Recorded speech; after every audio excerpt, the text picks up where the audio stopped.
One of the most common causes of preventable death after a traumatic injury is uncontrolled severe bleeding. I'm Dustin Calhoun, an emergency and EMS physician and EMS medical director in Southwest Ohio. I've seen firsthand that educating, equipping, and empowering people to recognize and stop severe bleeding saves lives. Please join me and TyTek Medical for this introduction or refresher on bleeding control. When we discuss severe bleeding, many people think of assaults and violence. However, it's more likely that you'll need to apply this training in your day-to-day activities. Work-related injuries, injuries in your home, or even motor vehicle crashes are places where this training can be very applicable. Learning how to identify bleeding and effectively rendering aid to stop the bleed after a traumatic injury can save lives. Before we begin, remember, as an immediate responder rendering aid to an injured person, your safety is paramount.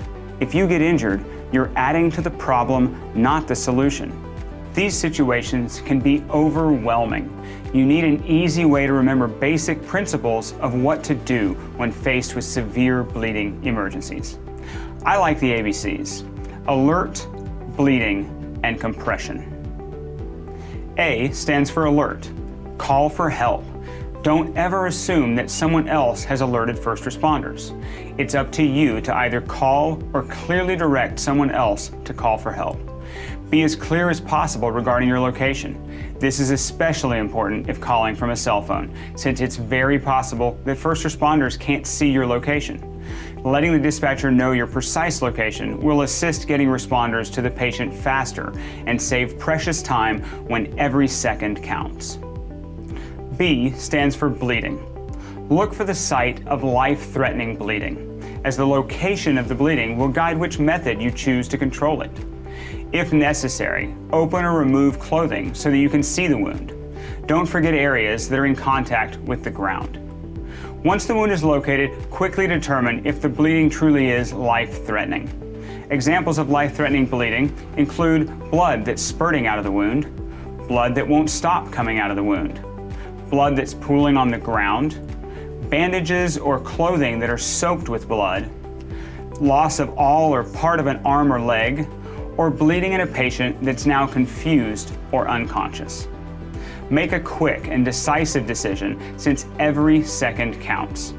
Keeping blood inside the body not only delivers oxygen and nutrients throughout the body, but helps the body heal itself through clotting and maintaining body temperature to prevent hypothermia. C stands for compress. Apply pressure to stop the bleeding. To stop bleeding quickly, we need to stop the flow. We do this by applying pressure. Simple, direct pressure with a gloved finger is usually highly effective. At times, other techniques will be appropriate, and these include tourniquets and wound packing.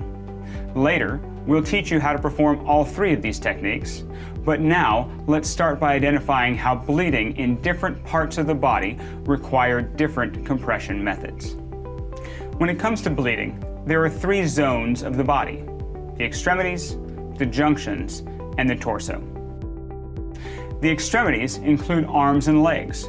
Bleeding from extremities can usually be controlled through direct pressure to the wound or through the use of a tourniquet placed between the wound and the torso. Junctions include the neck, shoulders, armpits, groin, and buttock. Since a tourniquet cannot be applied appropriately to these wounds, and it's never appropriate to apply a tourniquet to someone's neck, management of these wounds include direct pressure and wound packing. The torso includes the chest, abdomen, and back, and is associated mostly with internal bleeding.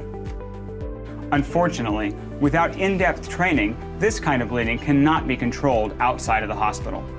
The most important steps you can take is to ensure the first responders are on the way, help prevent hypothermia, and identify the patient to first responders once they arrive. If you were trained and the wound is appropriate, it may be reasonable to use a chest seal if you have one available.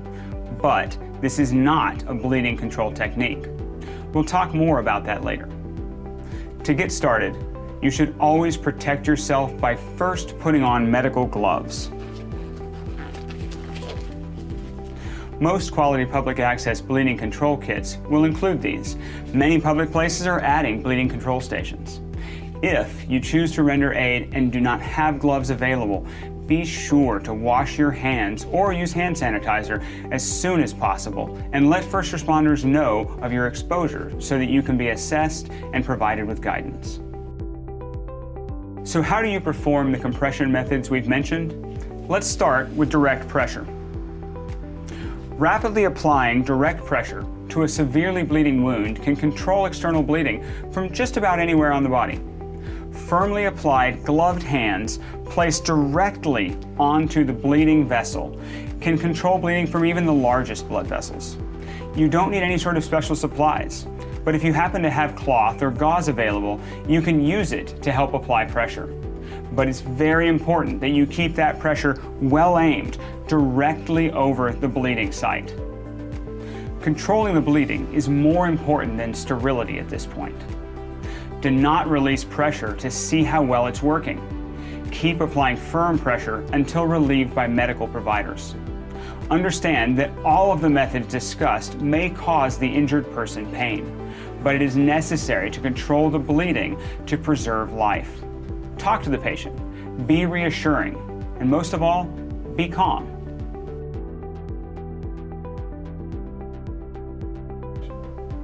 Let's talk tourniquets. You may have heard that if you choose to use a tourniquet, it's a choice between life or limb, that you may save a life, but the limb below the tourniquet will be lost. That's just not the case. Modern tourniquets can be safely applied for up to 2 hours with little or no negative effects. I strongly encourage you to use a tourniquet that has been recommended by the Committee on Tactical Combat Casualty Care, as they determine the products used by our men and women in uniform. Today, we'll be using the combat application tourniquet. It's important to note that if you don't have a tourniquet immediately available when you need one, apply direct pressure, as we just described, until one becomes available. Start the tourniquet application by simply opening up the band. If you need to, you can completely open the band in order to thread the tourniquet around the limb. Alternatively, you can simply place the limb inside the loop of the tourniquet, as you see me doing here. The next step is to get the tourniquet as tight as you possibly can. We're going to do this by fully opening up the band and then pulling. And we want to pull as tightly as we can. We want to take every bit of slack that we can out of that tourniquet and get it as snug to the limb as we can. We'll then adhere the self-adhering band as far around the tourniquet as we possibly can, using up as much of that self-adhering band as possible. From there, I'm going to begin to stop the bleed, and I'm going to do that by tightening the tourniquet using the windlass rod. If you have secured the band as tightly as you can, it will usually only take between 2 and 5 turns of the windlass rod to get complete control of bleeding. Here, I'm going to turn twice. Once you have seen the bleeding from your wound stop, you're going to secure the windlass within the windlass clip on the tourniquet. At that point, take any remaining tail of the tourniquet and place it through that windlass securing clip, and then secure the tail and the windlass rod using the securing strap across the clip. As a last step, if you have something to write with, place the time that you applied the tourniquet on this strap. If you don't have anything to write on the tourniquet with, it's important to note the approximate time that the tourniquet was applied and relay that to first responders when they take over patient care. So why is it so important to make the tourniquet so tight? If you do not tighten the tourniquet as much as possible, you may stop the veins from continuing to bleed, but the arteries, because they're thicker and under higher pressure, may continue to bleed. To prevent this, we should tighten the tourniquet a bit more. There, now we've stopped the bleed. One topic related to tourniquets about which you may hear some debate is exactly where on the limb the tourniquet should be placed. Many people will instruct you to place it approximately 2 to 3 inches above the actual wound. Alternatively, and often in the military or law enforcement arena, you will hear it taught high and tight, meaning that you place the tourniquet as far up the limb as you possibly can. There are reasons for both, and as we mentioned, it is safe for a modern tourniquet to be on a limb appropriately applied for approximately 2 hours without any negative consequences. For that reason, either of these positionings is reasonable. It's also important to avoid joints. never put a tourniquet directly over a joint. It's not going to hurt the joint, but because of the specific anatomy of our body's joints, it will not be able to control bleeding as efficiently. If you apply the tourniquet and have made it as tight as possible, and the bleeding is still not controlled, apply a second tourniquet if one is available. Apply it right next to the first tourniquet and tighten it just as we did with the first one. 2 tourniquets will occasionally be required to stop bleeding, especially on a large leg or thigh. If a second tourniquet is not available, apply pressure to the wound as we discussed previously. Once a tourniquet has been applied, leave it on. Some of you may have been trained to loosen it every so often. Do not loosen a tourniquet. Paramedics or physicians will remove the tourniquet if necessary when appropriate. By loosening it, you can lose precious blood, which is bad for the patient. It's important to note that it is possible for a person to have an amputation or a partial amputation of a limb with little or no bleeding. You should still place a tourniquet on the limb. Without it, at some point the blood vessels will relax and life-threatening bleeding will occur. If you're going to practice, and we definitely recommend that you do not use a tourniquet that you plan to use in real life. Designate a specific tourniquet for training. Additionally, we strongly encourage you to contact your local hospital, trauma center, or fire department and take a Stop the Bleed course. They'll only take about an hour and a half of your time, and it will increase your capability and confidence to save a life.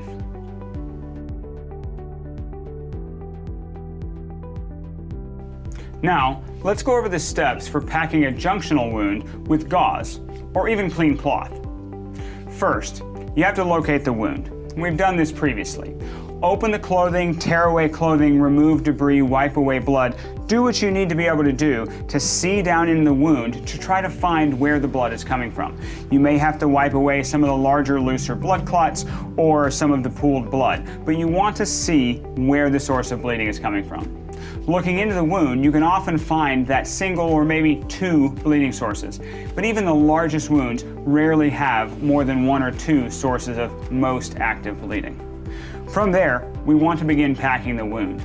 Now, for demonstration purposes, we're going to use TyTek's Easy Gauze. It does have some really nice aspects in that once it's open, the gauze itself is actually in an inner package, and that inner package can help keep that gauze clean as you're packing the wound.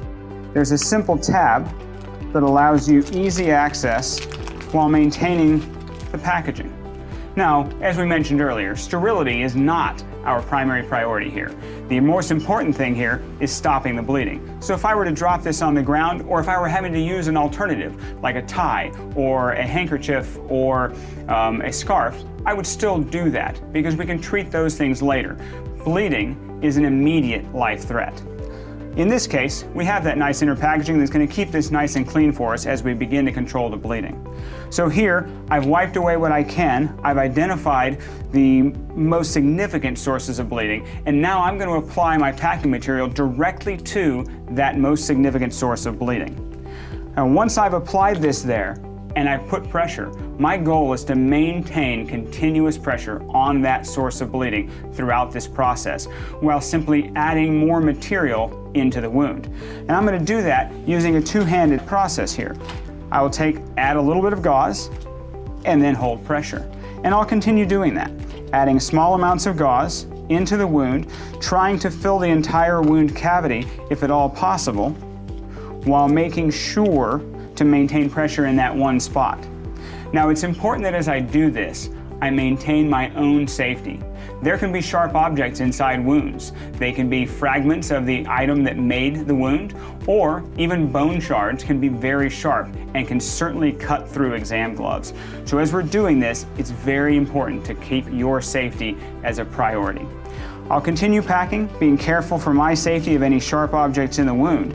And then once I have reached a point where I can't get any more wound packing into the wound, I'm going to move on to the next step, which is to maintain that pressure. Now, in some instances, you may have a situation where you run out of packing material before you run out of wound. If that's the case, the best option is to find some other packing material. However, if I run out of wound before I run out of packing material, I'm going to take the remainder of my packing material and place it like a bolster directly on top of the bleeding source and continue placing pressure here. I want a minimum of 3 to 5 minutes holding pressure on that wound. In order to do this in many situations, we may want to place a pressure dressing. In this case, we're going to use TyTek's trauma bandage in order to place that pressure. Before I do so though, I want to get a little bit more of a bolster here. The more bolster I can put, the more directly the pressure I'm going to have from my pressure dressing going straight into the wound. I'm going to use here the ubiquitous water bottle directly on top of my wound. Now I'm going to have to move the limb around here a little bit because it doesn't weigh very much like a human body actually does. I'll take my trauma dressing. Again, the entire time I'm maintaining pressure directly over that wound. And then I slowly wrap very carefully, making sure to maintain that pressure the entire time, all the way around, using as much of the elastic property as possible. With TyTek's dressing here, every so often there's a little bit of Velcro, so that if I accidentally let go, this doesn't unwind itself. Once I've used all of the dressing, I'm going to use the plastic clips on the end to secure it in place. And then I'm going to continue my 3 to 5 minutes of pressure.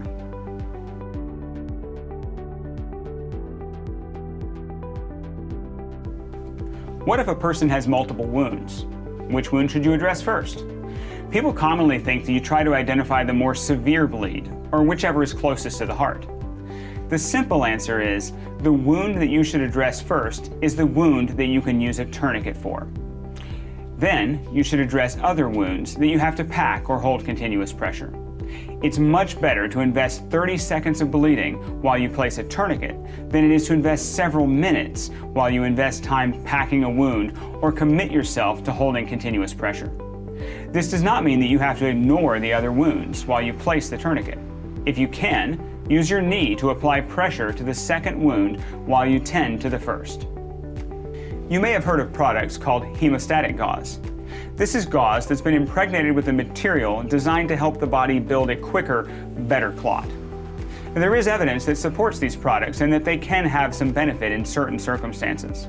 At times, I've definitely recommended these items be available in hemorrhage control kits for organizations such as military units or SWAT teams, or at times certain first responder applications.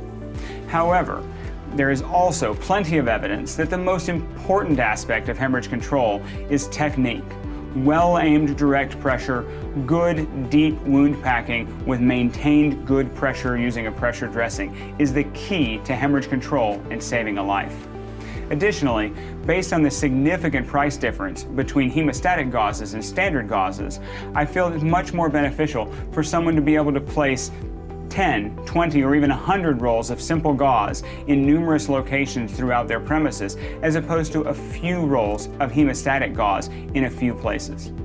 If you do elect to use hemostatic gauze for your applications, I would strongly recommend, as we did with tourniquets, that you use a hemostatic gauze recommended and approved by the Committee on Tactical Combat Casualty Care. Some bleeding control kits may contain something called a chest seal. One of the most important things to remember about a chest seal is it is not a bleeding control device. Chest seals are intended to address certain kinds of very specific injuries to the torso that interfere with our body's ability to breathe. Their purpose is to reestablish the normal breathing mechanism in that particular kind of injury. But again, it has no purpose and no intent to attempt to stop bleeding. These are somewhat of a complicated device, as are the pathophysiology that leads to their need. For that reason, it's important that if you're going to use a chest seal, that you get extensive additional training in how to use these. And in most circumstances, these are probably best left to trained medical personnel. It's important to also remember that there are some circumstances where placing a chest seal on a wounded person could actually lead to worsening of their condition. So if a chest seal is placed, that patient must be monitored continuously. And if their condition begins to worsen, that chest seal should be immediately removed. Now, let's discuss hypothermia. As mentioned earlier, hypothermia is a killer of trauma patients and must be addressed early. You might associate hypothermia with the cold of winter, But hypothermia is a trauma patient's worst nightmare, and it can happen any time of the year, including in the heat of summer. In general, a person loses about 10% of their ability to create a blood clot and stop their own bleeding for every degree Celsius below normal body temperature. So, a person who has dropped 2 degrees of body temperature has actually lost 20% of their ability to produce a clot, which is compounded by the bleeding itself. So once the bleeding has been controlled, always act to prevent the patient from becoming hypothermic. If possible, keep the patient out of the elements. A disrobed patient who is dry is much safer than a clothed patient who is wet because water transfers heat about 32 times faster than air. Cover the patient with dry clothing or a blanket or even an emergency blanket as you see here. And that's it. Just remember the ABCs. Alert, call for help, bleeding, find the injury, compress, apply pressure to stop further blood loss by applying direct pressure, applying a tourniquet, or packing a wound. Reach out to your local hospital or trauma center or fire department and inquire about taking a Stop the Bleed course. Hands-on practice is essential to ensure your ability to respond when needed. Additionally, TyTek Medical offers resources to help educate, equip, and empower you to stop the bleed and save a life. Thank you very much for joining me today to learn more about how you can be an immediate responder and save a life from life-threatening bleeding.